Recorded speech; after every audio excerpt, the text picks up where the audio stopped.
మళ్ళీ మళ్ళీ పిలుస్తాం. సరే, వాళ్ళకి థ్యాంక్స్ చెప్తారా? అంతే. ఓకే. క్వశ్చన్ ఏం అడగకూడదా? అడగాలంటే అడగచ్చు. అంటే ఈ సినిమాలో అయితే దర్శికి అండ్ ఆనందికి మధ్యలో ఏదైనా గొడవ జరిగినట్టయితే ఒక ఛాయ్తో వాళ్ళు సెటిల్ చేసేసుకుంటారు అనమాట, ఎంత గొడవ అయినా సరే.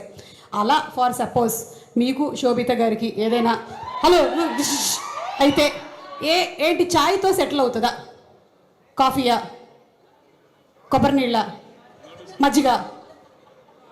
ఇంట్లో వార్ వన్ సైడ్ అలా. అది ఎటు సైడ్ నాకు అర్థమైపోయింది. ఇంకో క్వశ్చన్ శేఖర్ గారు మీకు బిర్యానీ వండడం వచ్చా?